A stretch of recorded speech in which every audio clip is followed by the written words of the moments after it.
పరమ పూజ్యులైన రేపటి రామారావు గారి అధ్యక్షులు. ప్రభు ఇండియాలో వాళ్ళ కమ్యూనిటీలో చాలా ప్రార్థిస్తూ అందరినీ భక్తి మార్గంలో ఆ యొక్క గురు మహారాజ్ గారి యొక్క మార్గదర్శనంలో ప్రశ్నిస్తున్నారు వెళ్ళడానికి. సో మనందరూ కూడా మార్గదర్శనం అవుతారని మనకి కూడా భక్తిలో ముందుకు వెళ్ళడానికి ప్రయత్నం చేస్తున్నాం. ఈ రోజు మనం తెలుసుకుందాం. హరే కృష్ణ చెప్తున్నాం. హరే కృష్ణ ప్రభు దండవత్ ప్రణామ్. హరే కృష్ణ కృష్ణ కృష్ణ హరే హరే హరే రామ రామ రామ హరే హరే. స్వచ్ఛిష్ట మాలికా బంధ గంధ బంధురు జిష్ణవే విష్ణు చిత్త తనూజాయై గోదాయై నిత్యమంగళం. సో ఈనాటి పాసురం 12వ పాసురం చెప్పుకుంటూ ఉన్నాం మనం. ఇందులోని మనకు ఇచ్చినటువంటి మంత్రం ఓం రామాయ నమః అనేటువంటి మంత్రాన్ని ప్రసాదించింది అమ్మవారు మనకి. கனைத்திலம் கத்திருமை கன்று கிறங்கி நினைத்துமுலை வழியே நின்று பால் சோரா நனைத்தெல்லம் சேராக்கும் நச்செல்வன் தங்காய் பனித்தலை வீழனில் வாசல் கடை பற்று சினத்தினால் தென்னிலங்கோ மானை செற்றா மனத்துக்கினியானை பாடவும் நீவாய் திறவாய் இனித்தான் எழுந்திராய் ஈதென்ன பேருறக்கும் అనైతిల్లత్వారుం అరిందేలోరెంబావా అంటుంది ఆండాళమ్మవారు. శ్రీమాన్ చిత్రకవి ఆత్రేయ గారి అనువాదం దానికి తెలుగులో లేగలను తలచి జాలి గొని అరచి ఎనుములు శిరముల పాలు ధారగ కురియ వీడెల్ల నాని చిత్తడి ఆయనే చెలియ మేటి సంపదలున్న మొనగాడి చెల్లెలా మంచు మా తలలపై పడగా నీ వాకిలి పట్టి కోపమున రావణుని కూల్చిన శ్రీరాముని కీర్తింపగా పెదవి కదపవేమే కలికి మాయ నిద్రను వీడి మేలుకోవమ్మా నీ సంగతులు తెలిసలే బంగారు బొమ్మ జగతికే మంగళము కూర్చుమన శ్రీవ్రతము ఆండాళ్ తిరువడిగలే శరణం. సో నేటి పాసురం ఏదైతే ఉన్నదో ఇందులో సాధన దశలో ఉన్నటువంటి గోపికను మేల్కొల్పుతున్నారన్నమాట. இனித்தான் எழுந்திராய் ஈதென்ன பேருறக்கும் அனைத்தில்லத்தாரும் అరిందేలోరెంబావాయ్ మాయ నిద్రను వీడి మేలుకోవమ్మ నీ సంగతులు తెలిసలే బంగారు బొమ్మ జగతికే మంగళము కూర్చు మన శ్రీవ్రతం. నిన్నటి పాసురం నేపథ్యం కనుక మనం చూసుకుంటే నిన్నటి పాసురంలో మేల్కొల్పబడినటువంటి గోపిక గోపాలురు ఎవరైతే ఉన్నారో వారు ఫల సంగ కర్తృత్వ ఫల అంటే కర్మాచరణ నుంచి కర్మ నుంచి వచ్చేటువంటి కర్మ ఫలాలను ఆశించి కానీ కర్మతో సంబంధం లేకుండా ఉండటం కానీ దానికి కర్తృత్వం దానికి యజమానిత్వం భోగత్వాన్ని దాన్ని భోగించాలనే ఆలోచన లేకుండా ఉండేటువంటి అభిమానాలన్నీ విడిచి స్వధర్మాన్ని ఆచరించే స్థితప్రజ్ఞులు వీళ్ళు భరతుని వంటి వారనమాట. భరతుడు ఏం చేశాడు? తన స్వధర్మ పాలన చేశాడంటే రాజ్యపాలన చేశాడు. కానీ శ్రీరాముని యొక్క పాదుకలను సింహాసనంలో వేయించేసి వాటిని ప్రామాణికంగా వాటి కోసం తాను సేవ చేస్తున్నాననేటువంటి భావన, ఇది వాస్తవమైనటువంటి వైష్ణవ భావనట. అంటే తన స్వధర్మం ఏది ఆచరిస్తున్నప్పటికీ కూడా భగవంతుని ప్రీత్యర్థం చేసేటువంటి కార్యం ఏదైతే ఉందో ఇది వైష్ణవ భావం అనమాట.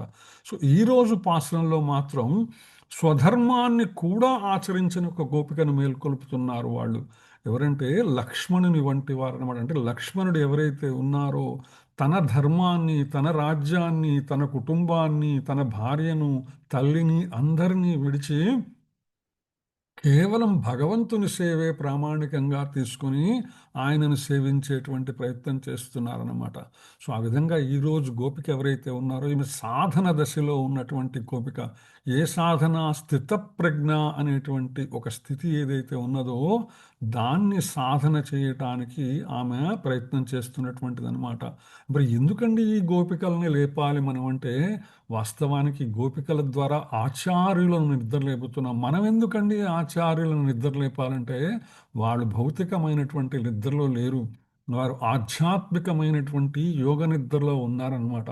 అటువంటి యోగ నిద్రలో ఎప్పుడు కూడా ఆచార్యులు ఎప్పుడు కూడా వారు భగవంతునితో రమిస్తూ ఉంటారు, భగవంతుని నామము కథా లీలలలో రమిస్తూ ఉంటారు. అటువంటి ఆచార్యులని మనము ప్రశ్నిస్తే గాని వారు మనకి సమాధానం ఇవ్వరు. అందుకే భగవద్గీతలో భగవానుడు అంటాడు, తద్విద్ధి ప్రణిపాతైన పరిప్రశ్నేన సేవయా ఉపదేక్షంతి తే జ్ఞానం జ్ఞానినా తత్వదర్శినః. మనకి భగవత్ తత్వం ఎప్పుడు అర్థమవుతుందంటే మనము ప్రశ్నిస్తే అర్థమవుతుంది. ఎవరిని ఆచార్యులను ప్రశ్నిస్తే అడగకుండా అమ్మైనా పెట్టదని అంటుంటారు కదా మనకు. అలాగే ఆచార్యులని మనము మేల్కొలపాలి. వారి యోగ నిద్ర నుంచి వారిని కొంచెం స్వామి మీరు మాకు వెసులుబాటు చేసుకొని వీలు చేసుకొని మాకు కూడా కొంచెం జ్ఞానం ఇవ్వాలి అని చెప్తానమాట. అందుకని ఆచార్యులు నిద్రలేపాలి. ప్రత్యేకించి ఒక్కొక్క రోజు ఒక్కొక్క ఆళ్వారులు నిద్రలేపడంలో ఉండే ఆ ఆళ్వార్లకు ఉండేటువంటి విశేషమైనటువంటి భక్తి ఏదైతే ఉన్నదో, భగవంతునిపై వారికి ఉండేటువంటి ప్రపత్తి ఏదైతే ఉందో, వారి గుణానుభవం నుంచి మనం కొద్దిగా మనము స్వీకరించగలిగినా మన జన్మ ధన్యమవుతుందన్నమాట. అందుకే భగవానుడు చెప్తాడు భగవద్గీత 3వ అధ్యాయంలో, యద్యదాచరతి శ్రేష్ఠ తత్తదేవేతరో జనః సయత్ ప్రమాణం కురుతే లోకస్థదనువర్తతే. మహనీయుడైన వ్యక్తి ఎట్టి కార్యాలను చేస్తాడో వానిని సామాన్య జనులు కూడా అనుసరిస్తారు. మనము ఆళ్వారులను, ఆచార్యులను, గురువులను ప్రామాణికంగా తీసుకుని వాళ్ళని అనుసరించేటువంటి ప్రయత్నం చేయాలా. తన ఆదర్శప్రాయ కర్మ ద్వారా దేనిని అతడు ప్రమాణంగా నిర్ణయిస్తాడో దానిని లోకమంతా కూడా అనుసరిస్తుందన్నమాట. సో ఆ విధంగా ఆచార్యులు మనం నిద్రలేపుతాం. నేటి గోపిక ఏ దశలో ఉందని చెప్పుకుంటే స్థితప్రజ్ఞ అవస్థలోని తొలి దశను చెప్పుకున్నాం అనమాట. భగవద్గీతలో దీనికి భగవానుడు చెప్తాడు, యదా సంహరతే ఛాయం కూర్మోంగా నీవ సర్వసః ఇంద్రియాణీంద్రియార్థేభ్య తస్య ప్రజ్ఞ ప్రతిష్ఠిత. తాబేలు తన అవయములను వెనుకకు లాగినట్లే ఇంద్రియములను, ఇంద్రియ విషయముల నుండి కూడా పూర్తిగా ఉపసంహరించిన వాడు.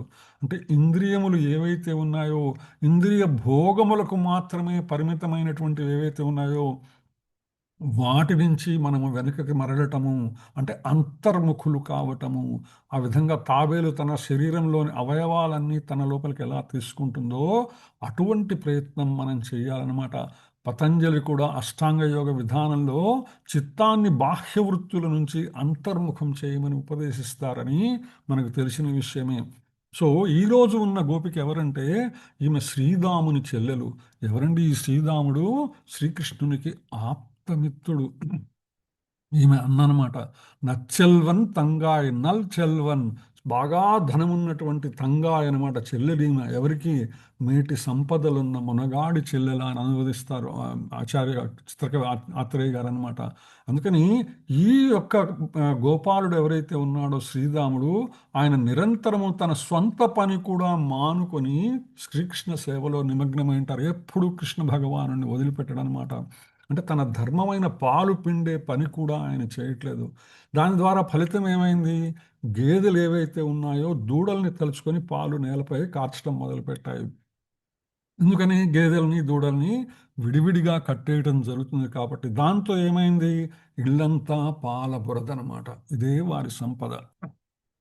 ఇక్కడ గేదెలని ఆచార్యుల ఉపమానంతో పోలుస్తారనమాట. మన గురువులు ఎవరైతే ఉన్నారో వారని అనమాట.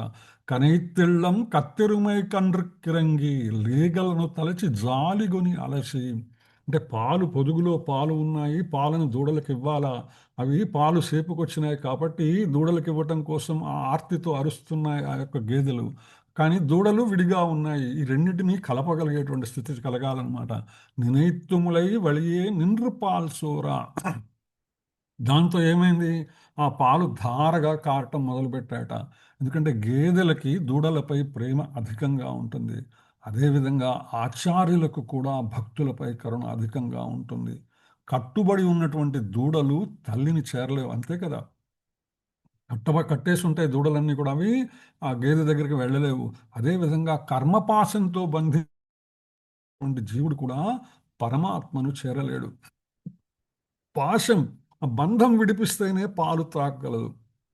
గోస్వామి అయినటువంటి ఆచార్యుడే జీవుని బంధనాల నుంచి విడిపంతిని భగవంతుని చేర్చగలరన్నమాట. గోస్వామి అంటే ఇంద్రియములను అధిగమించినటువంటి వారు. గోవులకు స్వామిత్వం అనమాట. స్వామి అయినటువంటి వారు అంటే ఇంద్రియములను నిగ్రహించి ఇంద్రియములను తను ఆధీనములో ఉంచుకొని ఇంద్రియములను అధిగమించిన వారు గోస్వాములు. అంతే కదండి. మనకు పూర్తిగా కాళ్ళు చేతులు అన్నీ కట్టేసి ఉన్నాయి. ఈ కట్టేసి ఉన్న మనల్ని ఎవరు విడిపించగలరు? ఎవరికైతే బంధాలు లేవో వాళ్ళు మాత్రమే విడిపించగలరు.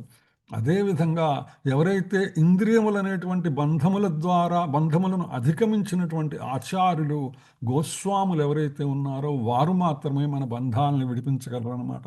ఎప్పుడైతే ఆ బంధాలు విడిపోయినాయో మనము కూడా పాలు సేవించేటువంటి అవకాశం లభిస్తుంది. ఈ పాల బురద ఏదైతే ఉందో ఇది అంతఃకరణ ఆర్ద్రత. ఎవరిది? ఆచార్యులు అనమాట. ననైతిల్లం సేరాక్కుం వీడెల్ల నాని చిత్తడి ఆయనే చెలియా.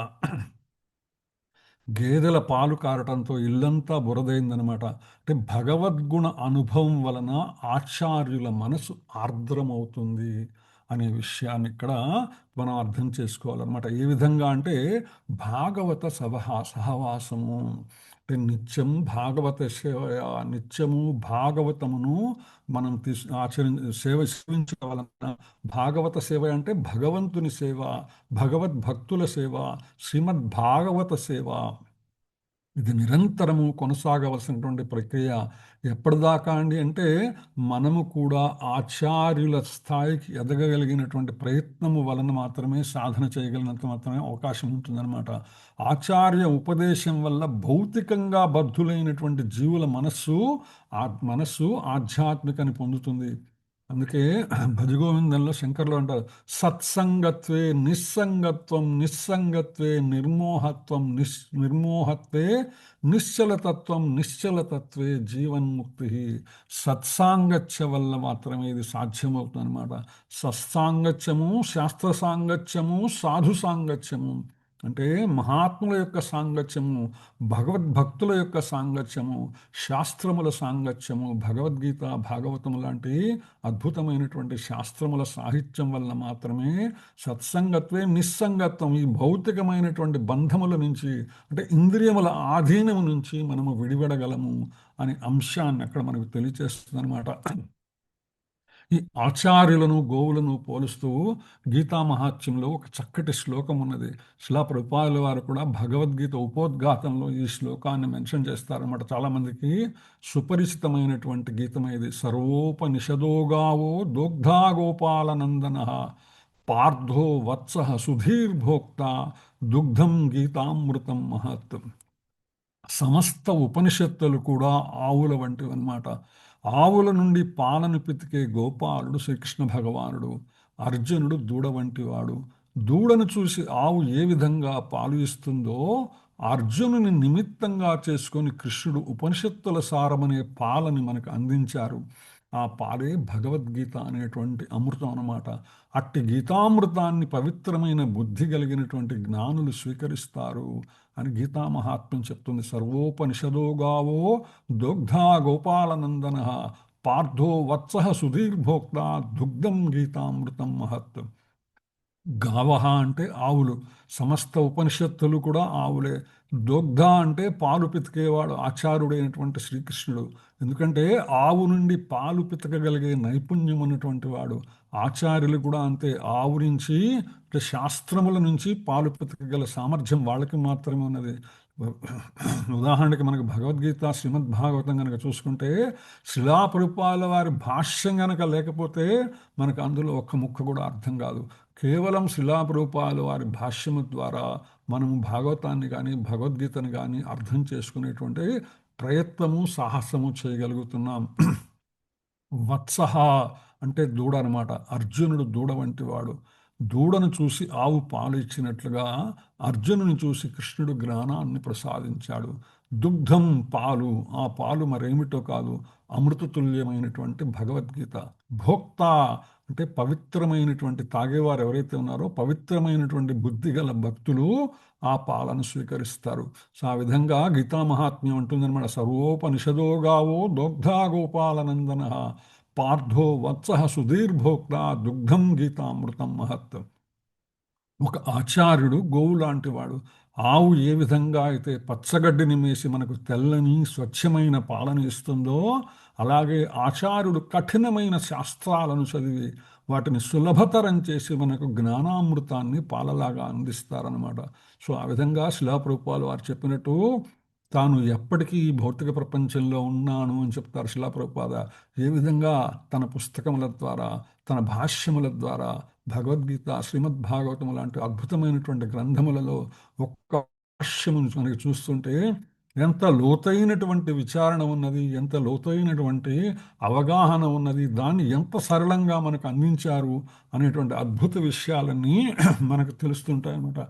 ఈరోజు భాగవతములు ఇంతమంది ప్రవచనకర్తలు మన ఇస్కాన్ సంప్రదాయంలో ఉన్నప్పటికీ కూడా ఇంతమంది ఎలా చెప్పగలుగుతున్నారు, ఇంత అద్భుతంగా ఎలా చెప్పగలుగుతున్నారంటే కేవలం శిలాప్రభుపాల వారి భాష్యం వలనే, ఆయన ఇచ్చిన బట్టి అద్భుతమైనటువంటి పాల వలన శక్తిని పొందినటువంటి వారే అందరూ ఆచార్యులు కానీ గురువులు కానీ. ఈరోజు గోపికలు మేల్కొల్పుతున్న గోదాగోలు పనిత్తిలై వీణలిల్ వాసల్ కడై పట్రి మంచు మా తలలపై పడగా నీ వాకిలి పట్టి ఉన్నావమ్మా. వేకువజామున ఈ యొక్క ధనుర్మాస కాలంలో దేశ గోపికైన వాకిట నిలబడి బురదలో జారకుండా ద్వారపు దండె పట్టుకున్నారట వాళ్ళు. ఆ యొక్క వాకిలి ఏదైతే ఉన్నదో, ఇంటి వాకిలి, ఆ పైన ఉన్నటువంటి ద్వారపు పైన ఉండేటువంటి దాన్ని పట్టుకొని ఉన్నారట. వాళ్ళు శ్రీరాముని కీర్తిస్తూ ఇదేమి గాఢ నిద్ర తల్లి లేవమ్మా అని పిలుస్తున్నారు. ఎందుకు శ్రీరాముని కీర్తిస్తున్నారో మనం తెలుపుకుందాం. ఈ మధ్యలో మంచు, బురద ఈ రెండు కూడా దివ్యమైనటువంటి అనుభవములు అని ఆచార్యులు మనకు తెలియచేస్తారనమాట. మంచు కింద బురద ఏదైతే ఉన్నదో, ఆ పాల ధార వలన వచ్చి ఆ ఇంటిలో మావగా పార్చుకున్నటువంటి బురద ఏదైతే ఉన్నదో, ఇది ఆచార్యుల అనుభవ ప్రవాహము. వారు నిరంతరముగా మనకు జ్ఞానముని ఇస్తూనే ఉంటారు. ఉదాహరణకి మనం ఇప్పుడే చెప్పుకున్నాం శిలాప్రభుపాల వారి భాష్యములు అనమాట. ఒక్కొక్క భాష్యాన్ని చదువుకొని, ఒక్కొక్క శ్లోక భాష్యాన్ని చదువుకొని మనకు అర్థం చేసుకోవడానికి కనీసం ఒక రోజు పడుతుంది. అంటే శిలాప్రభుపాల వారు ఇచ్చినటువంటి వాంగ్మయం మొత్తం మనం అర్థం చేసుకోవడానికి మన జీవితకాలం సరిపోతుందన్నమాట. అటువంటిది ఆయన అంత అద్భుతంగా ఎలా రాయగలిగారో కేవలం ఆయన భగవంతుని యొక్క ప్రత్యేక దూతగా మనకు అందించినటువంటి అనుభవం ఇదంతా కూడా. పైన మంచు కురుస్తున్నదట, అంటే కింద నుంచి బురదే కాదు, పైనుంచి కూడా మంచు కురుస్తున్నదట. ఏంటి పైనుంచి మంచు కురవడం అంటే ఆచార్యులు చెప్తారు, ఇది ఆళ్వారుల గురు పరంపర యొక్క దివ్య శక్తులు. శిలాప్రభుపాల వారు మనం చూస్తుంటాం తన భాష్యంలో భక్తి వినోద్ ఠాకూర్ యొక్క ప్రస్తావన చెప్తారు, ఆయన భాష్యాల గురించి ప్రస్తావిస్తారు, శ్రీధరస్వామి యొక్క భాష్యాల గురించి ప్రస్తావిస్తారు.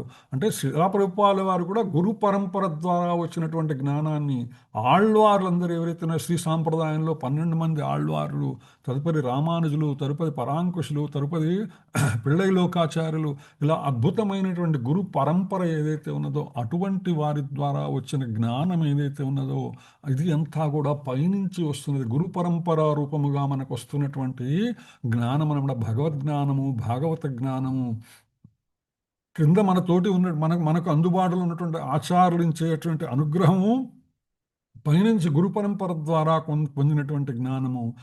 దీని నుంచి మనము జాగ్రత్తగా ఉండాలంటే ఈ రెండిటిని కూడా మనం అర్థం చేసుకుని మనము దానిలో అవగాహనలో నిలబడేవాలంటే మనకు ఆధారమైనటువంటిది తిరుమంత్రము, ఆ ద్వారపుపై కమ్మి అనమాట. తిరుమంత్రం అంటారు శ్రీ వైష్ణవ సాంప్రదాయంలో, మనం మహామంత్రం అంటాము. అది అష్టాక్షరి మహామంత్రము శ్రీ సాంప్రదాయంలో చెప్తే మనకు చైతన్య మహాప్రభు అనుగ్రహించినటువంటిది హరే కృష్ణ మహామంత్రము. ఇది ద్వార తోరణం అనమాట. దాన్ని పట్టుకొని మనం నిలబడాలి. అది ఎప్పుడూ కూడా వదలకూడదు. దాన్ని పట్టుకుంటేనే మనకు ఆచార్యుల అనుగ్రహం లభిస్తుంది, గురు పరంపర అనుగ్రహం లభిస్తుంది, వారి జ్ఞానాన్ని మనం అర్థం చేసుకోగలం అన్నమాట. కలిసంతోరణోపనిషత్తు చెప్తుంది, బ్రహ్మ చెప్తారు, హరే కృష్ణ కృష్ణ కృష్ణ హరే హరే, హరే రామ రామ రామ హరే హరే, ఇది షోడశకం నాంనాం కలికల్మషనాశనం నత పాతరోపాయ సర్వ వేదేషు దృశ్యతే. మొత్తం వేద సాహిత్యాన్ని శోధించిన తరువాత కలికల్మషనాశనమునకు 16 పదాల హరే కృష్ణ కీర్తన కంటే అద్భుతమైన మతపరమైన పద్ధతి కనుగొనబడలేదు అని బ్రహ్మ స్పష్టం చేస్తారు కలిసంతోరణోపనిషత్తులో. సో ఆ విధంగా హరే కృష్ణ మహామంత్రాన్ని పట్టుకొని ఆచార్యుల యొక్క అనుగ్రహాన్ని స్వీకరించి గురు పరంపరగా వస్తున్నటువంటి జ్ఞానాన్ని మనము పట్టుకోగలిగితే అంతకు మించి జన్మకు అవసరమేమీ లేదన్నమాట. ఇంతకీ వీళ్ళు రాముణ్ణి ఎందుకు కీర్తిస్తున్నారమ్మా అంటే, సినెత్తినాల్ తెన్నిలంకై దక్షిణంలో ఉన్నటువంటి లంక అనమాట, శ్రీలంక. మానై శట్రా మనత్తు కినియానై పాడవం నీవాయ్ తిరవాయ్. కోపమున రావణుని కూల్చిన శ్రీరాముని కీర్తింపగా. ఎందుకండి రాముని కీర్తిస్తున్నారంటే, రావణుడు పాలించిన లంకే మన శరీరం అన్నమాట. రావణుడు మన మనస్సు, మన 10 ఇంద్రియాలు కూడా 10 తలముల దశకంటున్న దశహరుడు. ఈ 10 ఇంద్రియములను హరించగలిగినటువంటి వాడు హరి మాత్రమే. ఇంద్రియములకన్నిటి కూడా అధిపతి అయినటువంటి వాడు శ్రీకృష్ణ భగవానుడు మాత్రమే. ఎప్పటిదాకా అయితే రజోగుణంతో కూడినటువంటి నేను నాది అనే భావం ఉంటుందో, ఇది రావణుని యొక్క అధర్మముతో కూడినటువంటిది అనమాట. అందుకని దశకంఠుని సంహరించి శ్రీరాముడు సీతని విడిపించినట్లు, మన దశ ఇంద్రియముల ద్వారా భౌతిక సంపర్కముతో కూడినటువంటి మనలో ఉన్నటువంటి నేను నాది అనేటువంటి భావము ఇంద్రియముల ద్వారా చేరినటువంటి దాన్ని అధిగమించాలంటే రాముడు మాత్రమే దానిని మనల్ని సంహరించగలడనమాట. ఆ ఇంద్రియ నిగ్రహం ద్వారా ఎప్పుడైతే మనం మనస్సును నియంత్రించి ఆత్మ అయినటువంటి సీతను పరమాత్మతో కలుపుతామో అప్పుడు మాత్రమే రామాయణం అవుతుందన్నమాట. మన జీవితం కూడా రమణీయమవుతుంది, అద్భుతమవుతుంది, భగవత్ సేవలో నియుక్తమవుతుంది. అందుకని రాముణ్ణి తలుచుకుంటున్నారు ఇక్కడ అనమాట. హరే కృష్ణ మహామంత్రంలో కూడా మనకు రామమంత్రం ఉంది. సో ఆ విధంగా శ్రీమద్ భాగవతంలో ఉన్నటువంటి 9వ స్కందంలో శ్రీరామచంద్రుని లీలల గురించి చెప్తూ, ఏవం క్షిపంధనుషి సన్నిహితముత్సర్జ బాణం సవజ్రమివ తద్హృదయం బిభేద శ్లోక శృగ్వన్ దశముఖైర్న పతిద్విమానాత్ హాహేతి జల్పతి జనే సుకృతీవ రిక్తః. రావణుని దూషించి శ్రీరాముడు బాణమును సంధించి వదలగా అది వజ్రాయుధము వలె ఆ దానవుని హృదయాన్ని చీల్చిందట. అది చూసినటువంటి రావణుని అనుచరులు హాహాకారం చేస్తూ అయ్యో ఎంత పని జరిగింది అని ఆక్రోశించారు. పుణ్య పరిపాకము నశించిన వాడు స్వర్గము నుంచి నిలబడే విధంగా రావణుడు 10 ముఖముల రక్తమును కక్కుచూ తన విమానం నుంచి నేల కూలాడని శ్రీమద్ భాగవతం చెప్తుందనమాట. సో ఈరోజు పాశ్రంలో మేల్కొల్బడినటువంటి ఆళ్వార్లు ఈయన కేరళ రాజ్యంలో రాజుగా చేసినటువంటి వాడు అనమాట. ఈయన లక్ష్మణులిలా భగవత్ కైంకర్య నిష్ట కలిగినటువంటి వాడు. అంటే తన ధర్మాన్ని కూడా వదిలి భగవత్ సేవలో నియుక్తమవటానికి ప్రయత్నం చేసినటువంటి వాడు. అంతేకాదు శత్రుఘ్నునిలా భాగవత కైంకర్య నిష్ట కలిగినటువంటి వాడు. ఆయనే ముకుందమాల తద్భృత్య పరిచారిక భృత్య భృత్యస్య భృత్య ఇతి మాం స్మరలేఖనాథ. భరతుడు రాముణ్ణి సేవిస్తే భరతుణ్ణి శత్రుఘ్నుడు సేవించాడు. అంటే వైష్ణవ సాంప్రదాయంలో భక్తుల సేవ తద్భృత్య పరిచారిక భృత్య నీ సేవకుని సేవకుని సేవకుని సేవకునిగా నన్ను నియమించు స్వామి అని కోరుకుంటారనమాట. కానీ ఎటువంటి పరిస్థితిలో వైష్ణవ సాంప్రదాయంలో సేవ అనే భావం ఏదైతే ఉన్నదో అది భగవంతునికి కావచ్చు, భాగవతునికి కావచ్చు, ప్రత్యక్షంగా కావచ్చు, పరోక్షంగా కావచ్చు, ఏ విధంగా ఆయన సేవించటమే ముఖ్య ఉద్దేశము. ఆయన శ్రీరామాయణ శ్రవణంలో రావణుడు సీతనెత్తుకెళ్ళాడని విని సైన్యంతో లంకకు బయలుదేరినంత భక్తి ఉన్నది ఆయన అనమాట. భాగవత్ సేవ ఏదైతే ఉన్నదో అది భగవంతుని సేవ కన్నా కూడా ముఖ్యంగా భావించినటువంటి మహనీయుడు. ఆయన రచనలు ముకుందమాల మనకందరికీ తెలిసిన విషయమే. అలాగే పెరుమాళ్ తిరుమలని మరొక కావ్యాన్ని ఆయన రచించారు. శ్రీరంగంలో గడపగా తిరుమలలో పక్షిగా పుట్టాలని కోరుకున్నటువంటి పరమ భక్తుడు ఆయన అనమాట. అంటే కేవలం భగవత్ సాంగత్యము, భాగవత సాంగత్యము ఉంటే చాలని. అందుకనే మనం కనుక తిరుమల క్షేత్రంలో కనుక చూస్తే ఆనంద నిలయంలో స్వామివారి గర్భగృహంలో మొట్టమొదటి వాకిలి ఏదైతే ఉందో, తలుపులు లేనటువంటి వాకిలి ఏదైతే ఉన్నదో ఆనంద నిలయంలో, దాని గడపని కులశేఖర పడి అంటారు. అంటే కులశేఖరుని యొక్క గడప అనమాట. ఆయన ఎప్పుడు కూడా అదే కోరుకున్నాడు. భగవంతుని కన్నా భాగవతుల పాదముల దగ్గర ఉండటం నాకు ఉన్నతమైనటువంటిది అనేటువంటి సేవాభావం కలిగినటువంటి వ్యక్తి. ఎటువంటి భక్తి ఉన్నదంటే ఆయనకి శ్రీరామాయణ శ్రవణంలో ఒకరోజు శ్రీరామాయణ పారాయణ వింటున్నారట కులశేఖరుల వారు. రావణుడు సీతమ్మని ఎత్తుకెళ్ళాడని విన్నగానే వెంటనే దిగ్గున లేచి ధనుర్బాణాన్ని ధరించి సైన్యాన్ని మొత్తం బయలుదేరండి, మనం లంకకి వెళ్దాం, సీతమ్మని మనం తీసుకొచ్చేద్దాం, సీతమ్మను రాముడి నుంచి దూరం చేస్తాడా రావణుడు, రావణుడితో యుద్ధం చేసి వాడిని జయించి తీసుకొద్దాం అని బయలుదేరాడు అనమాట. అంతటి నిష్ఠ భక్తి కలిగినటువంటి వాడు కులశేఖరుడు అనమాట.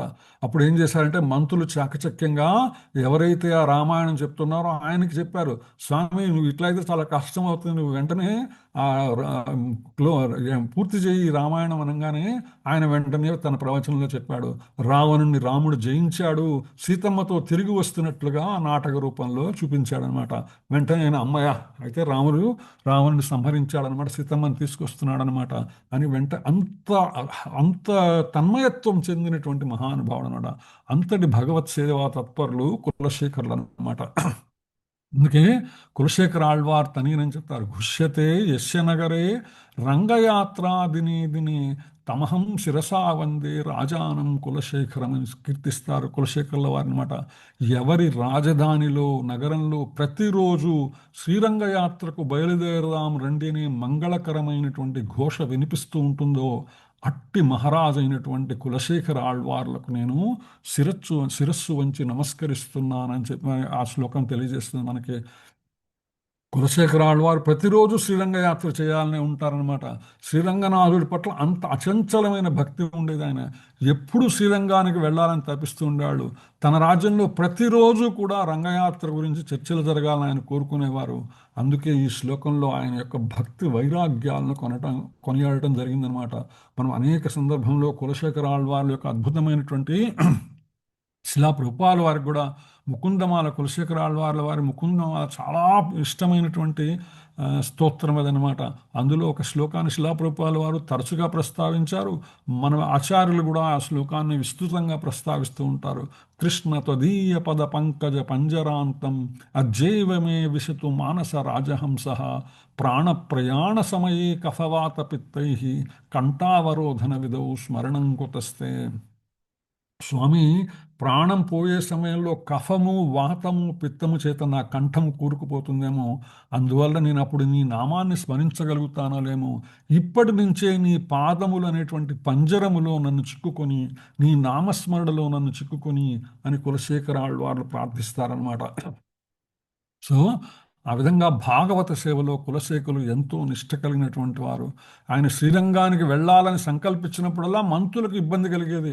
ఈయన వెళ్ళిపోతే రాజ్యపాలన ఎలా అనేటువంటి భావన, ఎందుకంటే ఆయన వస్తాడు రాడు తిరిగి అనేటువంటి భయం, శ్రీరంగంలో ఉండిపోతే రాజ్యం ఏమైపోతుంది అనేటువంటి భావనలో మంత్రులు ఏం చేసేవాళ్ళు అంటే, ఈయన శ్రీరంగానికి బయలుదేరినప్పుడల్లా వైష్ణవులు వచ్చారు, భాగవతులు వచ్చారని చెప్పేవాళ్ళు అనమాట.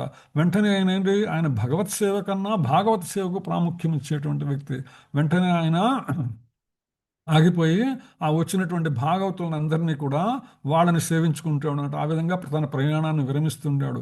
ఇది కులశేఖరుల యొక్క భాగవత కైంకర్య నిష్ట.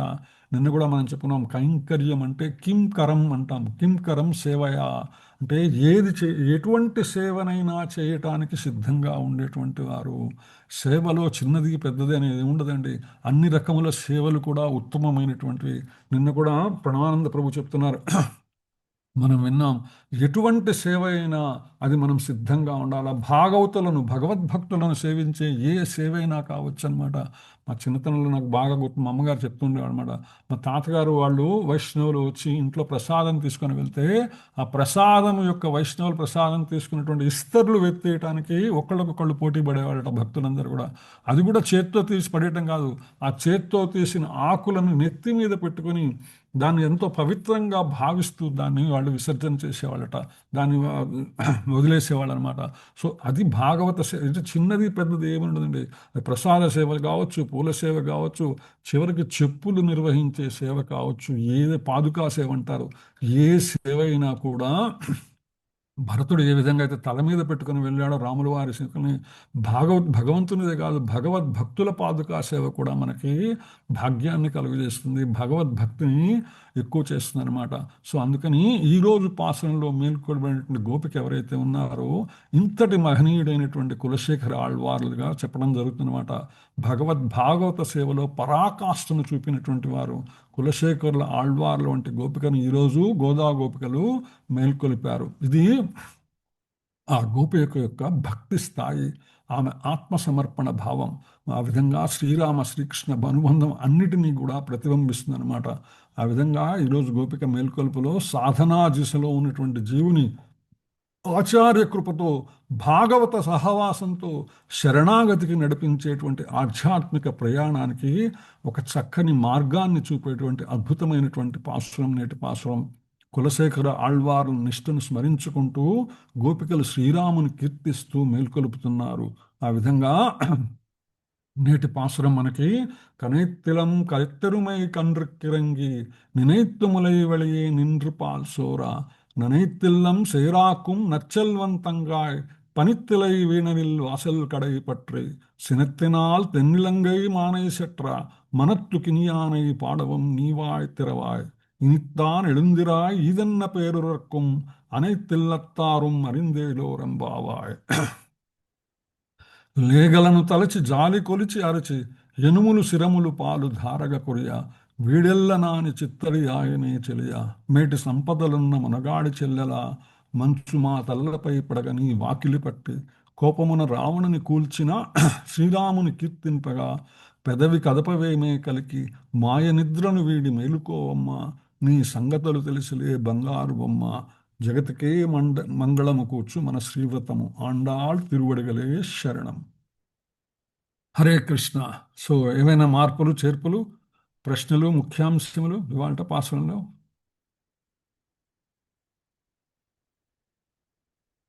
కొంచెం స్పీడ్గా చెప్పినట్టున్నాను. ఏమీ లేవు ప్రభు, మార్పు లేవు, చేర్పు లేవు. సేవించటము అంటే ఏదైతే భగవద్భక్తుల సేవ ఏదైతే ఉన్నదో దాని ప్రాముఖ్యత ఇచ్చినటువంటి మహానుభావురాలు కాబట్టి మనకి మార్గాన్ని చూపించినటువంటి ఆండాళ్ తిరువడిగలే శరణం, ఆమె పాద పద్మములకు నమస్కారము అని చెప్పుకుంటూ ఉంటాం. హరే కృష్ణ. యాక్చువల్గా హరే ప్రభుత్వం కృష్ణ.